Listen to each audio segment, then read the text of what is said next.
ನಮಸ್ಕಾರ ಫ್ರೆಂಡ್ಸ್, ಮತ್ತೆ ನಿಮಗೆ ನನ್ನ ಚಾನಲ್ಗೆ ಸ್ವಾಗತ. ಇವತ್ತು ನಾನು ಕಟಕ್ ರಾಶಿಯವರ ಲವ್ ಲೈಫ್ ಫೆಬ್ರವರಿ 2ರಿಂದ 8ನೇ ತಾರೀಕುವರೆಗೂ ಹೇಗಿರುತ್ತೆ ಅನ್ನೋದ್ರ ಬಗ್ಗೆ ಮಾಹಿತಿನ ನೀಡ್ತಾ ಇದ್ದೀನಿ. ಫ್ರೆಂಡ್ಸ್, ಇದು ನಿಮಗೆ ಅನ್ವಯಿಸಿದರೆ ಮಾತ್ರ ತಗೊಳ್ಳಿ.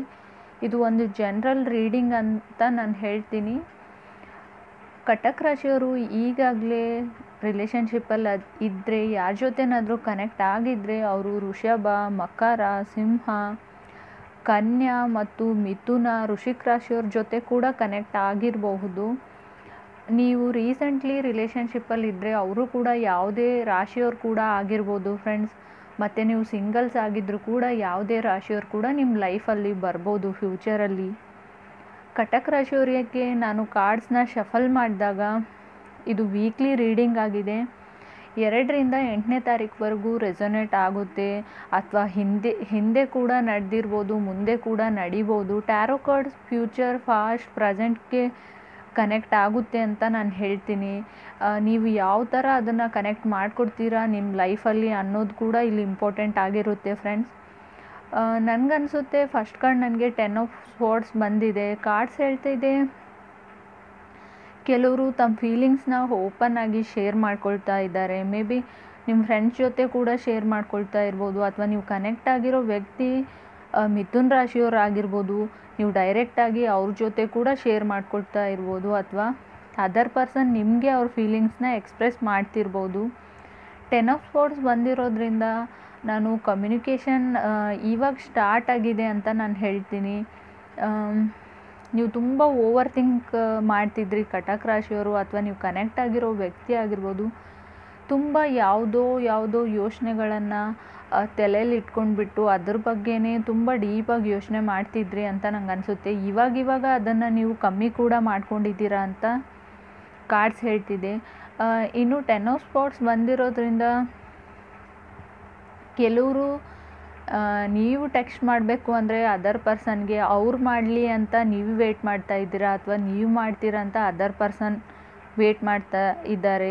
ಇದರಿಂದಾಗಿ ಯಾವುದೇ ಮೆಸೇಜಸ್ಗಳು ಅಥವಾ ಟೆಕ್ಸ್ಟ್ ಕೂಡ ಪಾಸ್ ಆಗ್ತಿಲ್ಲ ಅಂತ ನಾನು ಹೇಳ್ಬೋದು. ಖಂಡಿತವಾಗ್ಲೂ ನೀವೇ ಟೆಕ್ಸ್ಟ್ ಮಾಡಿದರೆ, ಖಂಡಿತವಾಗ್ಲೂ ಮೆಸೇಜ್ ಮಾಡಿದರೂ ಕೂಡ ಅವ್ರು ರಿಪ್ಲೈ ಮಾಡ್ತಾರೆ ಅಂತ ನಾನು ಹೇಳ್ತೀನಿ, ರೆಸ್ಪಾನ್ಸ್ ಮಾಡ್ತಾರೆ. ತುಂಬ ಮೈಂಡ್ ಗೇಮ್ಸ್ ಇದೆ.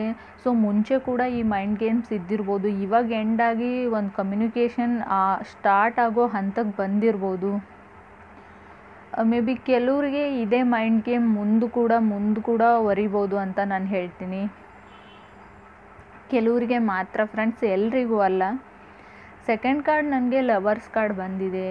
ಖಂಡಿತವಾಗ್ಲೂ ನಿಮ್ಮ ಮೈಂಡ್ ಗೇಮ್ ಎಂಡ್ ಆಗ್ತಾ ಇದೆ. ಸೊ ನಿಮ್ಮ ಈಗೋಸು ಗಾರ್ಡ್ ಡೌನ್ ಮಾಡಿ ಕಮ್ಯುನಿಕೇಟ್ ಮಾಡೋಕ್ಕೆ ಟ್ರೈ ಮಾಡ್ತಾ ಇದ್ದೀರಾ. ಸೊ ಅವರೇ ಮಾಡಲಿ, ನಾನ್ಯಾಕೆ ಮಾಡಲಿ, ಅವರೇ ಮಾತಾಡಲಿ, ನಾನ್ಯಾಕೆ ಮಾತಾಡಲಿ ಅನ್ನೋ ಒಂದು ಮೈಂಡ್ ಗೇಮ್ ಕೂಡ ಎಂಡ್ ಆಗ್ತಾ ಇದೆ ಫೆಬ್ಬಲ್ಲಿ ಅಂತ ನಾನು ಹೇಳ್ಬೋದು. ಖಂಡಿತವಾಗ್ಲೂ ನೀವು ಕಟಕ್ ರಾಶಿಯವರು ಎಕ್ಸ್ಪ್ರೆಸ್ ಮಾಡ್ಕೊಳ್ತಾ ಇದ್ದೀರಾ ನಿಮ್ಮ ಫೀಲಿಂಗ್ಸ್ನ, ಅಥವಾ ಅದರ್ ಪರ್ಸನ್ ಕೂಡ ಇದಾಗಿರ್ಬೋದು. ತುಂಬ ಶೇರಿಂಗ್ ನಡೀತಾ ಇದೆ ಫೀಲಿಂಗ್ಸ್ದು. ಮೇ ಬಿ ನೀವು ತುಂಬ ಮಾತಾಡ್ತಿರ್ಬೋದು, ನಿಮ್ಮ ಫ್ರೆಂಡ್ಸ್ ಜೊತೆ ಕೂಡ ಆಗಿರ್ಬೋದು ಅಂತ ನಾನು ಹೇಳ್ತೀನಿ. ಲವರ್ಸ್ ಕಾರ್ಡ್ ತುಂಬ ನಾನ್ ಸ್ಟಾಪ್ ಮಾತಾಡೋದು ಕೂಡ ಹೇಳುತ್ತೆ, ಅಥವಾ ನೀವು ತುಂಬ ಫೋನಲ್ಲಿ ಮೇ ಬಿ ನಿಮ್ಮ ಕ್ಲೋಸ್ ಫ್ರೆಂಡ್ಸ್ ಕೂಡ ಇರ್ಬೋದು, ತುಂಬ ಕಾನ್ವರ್ಜೇಷನ್ ಮಾಡ್ತಾ ಇದ್ದೀರಾ ಅಂತ ಕಾರ್ಡ್ ಹೇಳ್ತಾ ಇದೆ. ಕೆಲವರಿಗೆ ನಾನು ಥರ್ಡ್ ಕಾರ್ಡ್ ಎಂಪ್ರೆನ್ಸ್ ಬಂದಿದೆ. ನೀವು ಕನೆಕ್ಟ್ ಆಗಿರೋ ವ್ಯಕ್ತಿ ಸ್ವಲ್ಪ ಕನ್ಫ್ಯೂಷನ್ ಸ್ಟೇಟಲ್ಲಿದ್ದಾರೆ, ಅಥವಾ ನೀವು ಕೂಡ ಕನ್ಫ್ಯೂಷನ್ ಸ್ಟೇಟಲ್ಲಿದ್ದೀರಾ. ಮೇ ಬಿ ಅವರು ಮೇಷ, ವೃಷಭ ಅಥವಾ ಮಿಥುನ್ ರಾಶಿಯವರು ಆಗಿರ್ಬೋದು. ತುಂಬ ಕನ್ಫ್ಯೂಷನ್ಸ್ ಇದೆ. ಲವ್ವಲ್ಲಿದ್ದರೂ ಕೂಡ ಅವ್ರಿಗೆ ತುಂಬ ಕನ್ಫ್ಯೂಷನ್ಸು, ನಾನು ಮುಂದುವರಿಲ್ಲ, ಬೇಡವಾ, ಅಥವಾ ಏನೋ ಅವ್ರು ಒಂದು ಗೊಂದಲದಲ್ಲೇ ಇರ್ತಾರೆ ಅಂತ ನಂಗೆ ಅನಿಸುತ್ತೆ. ಯಾವುದೂ ಒಂದು ಡಿಸಿಷನ್ ತೊಗೊಳ್ಳೋಕ್ಕೆ ರೆಡಿ ಇಲ್ಲ ಅಂತ ನಾನು ಹೇಳ್ಬೋದು. ಫೋರ್ತ್ ಕಾರ್ಡ್ ನನಗೆ ಏಸ್ ಆಫ್ ಸ್ವಾರ್ಡ್ಸ್ ಬಂದಿದೆ. ಮತ್ತು ಕಮ್ಯುನಿಕೇಷನ್ ತೋರಿಸ್ತಾ ಇದೆ, ಅಥವಾ ಯಾರೋ ನಿಮ್ಮ ಜೊತೆ ಕಮ್ಯುನಿಕೇಟ್ ಮಾಡೋಕ್ಕೆ ಟ್ರೈ ಮಾಡ್ತಾ ಇದ್ದಾರೆ, ಅವ್ರಿಗೆ ಚಾನ್ಸ್ ಬೇಕು ಮಾತಾಡೋದಕ್ಕೆ ಅಂತ ನಾನು ಹೇಳ್ತೀನಿ. ಅಥವಾ ನೀವು ಯಾರಿಗೋ ವೇಟ್ ಮಾಡ್ತಾ ಇದ್ದೀರಾ, ನಿಮಗೆ ಕಮ್ಯುನಿಕೇಷನ್ ಆಗೋಕ್ಕೆ ಟ್ರೈ ಮಾಡ್ತಾ ಇದ್ದೀರಾ, ಕಮ್ಯುನಿಕೇಟ್ ಮಾಡೋಕ್ಕೆ ಅದರ್ ಪರ್ಸನ್ ಜೊತೆ ಅಂತ ನಂಗೆ ಅನಿಸುತ್ತೆ. ಮೇ ಬಿ ನಿಮ್ಮಿಬ್ಬರ ಮಧ್ಯೆ ಟ್ರೂ ಲವ್ ಕೂಡ ಇದೆ. ಪರ್ಫೆಕ್ಟ್ ಕಾಂಬಿನೇಷನ್ ಕೂಡ ನಾನು ಹೇಳ್ತೀನಿ ಲವರ್ಸ್ ಕಾರ್ಡ್ ಬಂದಿರೋದ್ರಿಂದ. ಆದರೂ ಕೂಡ ನಿಮ್ಮ ಈಗೋ ಇದೆಯೋ ಅಥವಾ ನಿಮ್ಮ ಮನಸ್ತಾಪಗಳು ಯಾವುದೋ ಒಂದು ಕಾರಣಕ್ಕೆ ನೀವು ಹಿಂದೆ ಸರಿತಾ ಇದ್ದೀರಾ ಅಂತ ಹೇಳ್ಬೋದು. ಇದು ಅದರ್ ಪರ್ಸನ್ ಕೂಡ ಆಗಿರ್ಬೋದು. ನನಗೆ ಫಿಫ್ತ್ ಕಾರ್ಡ್ 2 ಆಫ್ ಪೆಂಟಿಕಲ್ಸ್ ಬಂದಿದೆ. ಮೇ ಬಿ ಕೆಲವರು ತಮ್ಮ ಬ್ರೇಕಪ್ ಆದಮೇಲೆ ಅಥವಾ ಓಲ್ಡ್ ಕನೆಕ್ಷನ್ನ ಕಟ್ ಮಾಡಿ ನ್ಯೂ ರಿಲೇಷನ್ಶಿಪ್ಪಲ್ಲಿ ಇವಾಗ ಇದ್ದಿರ್ಬೋದು ಅಂತ ನಾನು ಹೇಳ್ತೀನಿ.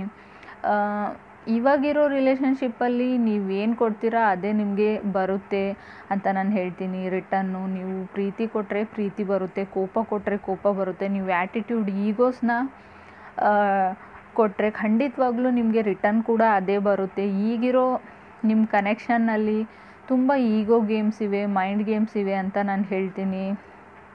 ಮೇ ಬಿ ಅವ್ರು ತುಲಾ ಧನುರಾಶಿಯವ್ರು ಕೂಡ ಆಗಿರ್ಬೋದು. ಸಿಕ್ಸ್ತ್ ಕಾರ್ಡ್ ನನಗೆ ಟೆಂಪ್ರೆನ್ಸ್ ಬಂದಿದೆ. ಕೆಲವರು ಸತ್ಯನ ಒಪ್ಕೊಳ್ತಾ ಇದ್ದಾರೆ ಅಂತ ಹೇಳ್ಬೋದು. ಅವರು ಮಾಡಿರೋ ಹಳೆ ತಪ್ಪುಗಳನ್ನು ಒಪ್ಕೊಂಡ್ಬಿಟ್ಟು ಮತ್ತೆ ನಿಮ್ಮ ಜೊತೆ ರೀಕನ್ಸಿಲೇಷನ್ನಲ್ಲಿ ಇರ್ಬೋದು, ಮತ್ತೆ ಬಂದಿರ್ಬೋದು ನಿಮ್ಮ ಲೈಫಲ್ಲಿ ಅಂತ ಹೇಳ್ತೀನಿ.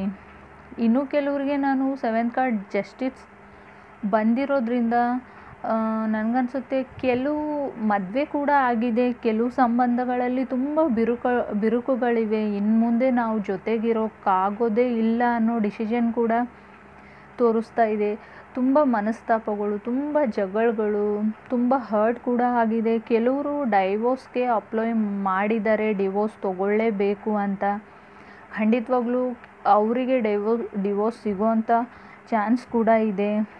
ಮೇ ಬಿ ಅವರಿಗೆ ಇದೇ ಬೇಕಾಗಿತ್ತು, ಸೊ ಅದಕ್ಕೆ ಅವರಿಗೆ ಅದು ಸಿಕ್ಕಿದೆ ಎಂಡಲ್ಲಿ ಅಂತ ನಂಗೆ ಅನಿಸುತ್ತೆ. ಅವರಿಗೆ ನೀವು ಎಷ್ಟೇ ಸಮಾಧಾನ ಮಾಡಿ, ಎಷ್ಟೇ ದೊಡ್ಡವರೆಲ್ಲ ಕೂತ್ಕೊಂಡು ಎಷ್ಟೇ ಇವ್ರ ಪ್ರಾಬ್ಲಮ್ಸ್ನ ಸಾಲ್ವ್ ಮಾಡಿದರೂ ಕೂಡ ಸಾಲ್ವ್ ಆಗೋಕ್ಕೆ ರೆಡಿ ಇಲ್ಲ. ಮೇ ಬಿ ನೀವು ಕನೆಕ್ಟ್ ಆಗಿರೋ ವ್ಯಕ್ತಿ ರೆಡಿ ಇಲ್ಲ ನಿಮ್ಮ ಜೊತೆ ಇರೋದಕ್ಕೆ ಅಂತ ನಂಗೆ ಅನಿಸುತ್ತೆ. ನೀವು ಕೂಡ ಆಗಿರ್ಬೋದು. ಖಂಡಿತವಾಗ್ಲೂ ನನಗೆ ಡಿವೋರ್ಸೇ ಬೇಕು ಅನ್ನೋ ಸ್ಟೇಟ್ಮೆಂಟ್ ಇದೆ. ಸೊ ಅದಕ್ಕೋಸ್ಕರ ಡಿವೋರ್ಸ್ ಕೂಡ ಸಿಗ್ತಾ ಇದೆ ಕೆಲವರಿಗೆ. ಜಸ್ಟಿಸ್ ಕಾರ್ಡ್ ಕೆಲವೊಮ್ಮೆ ಒಂದು ಸಂಬಂಧದ ಒಂದು ರಿಲೇಷನ್ಶಿಪ್ನ ಎಂಡ್ ಕೂಡ ಹೇಳುತ್ತೆ ಆ ಕಾರ್ಡು.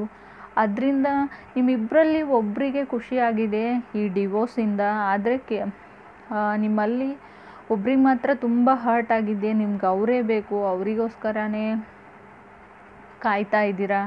ಇನ್ನು ಕೆಲವ್ರಿಗೆ ಡಿವೋರ್ಸ್ ಆದರೆ ಸಾಕು, ನಾನು ಹ್ಯಾಪಿಯಾಗಿರ್ತೀನಿ ಅನ್ನೋ ಫೀಲಿಂಗ್ಸ್ ಕೂಡ ಇದೆ. ಖಂಡಿತವಾಗ್ಲೂ ನಿಮಗೆ ಡಿವೋರ್ಸ್ ಆಗುತ್ತೆ ಅಂತ ನಾನು ಹೇಳ್ತೀನಿ ಜಸ್ಟಿಸ್ ಕಾರ್ಡ್ ಬಂದಿರೋದ್ರಿಂದ.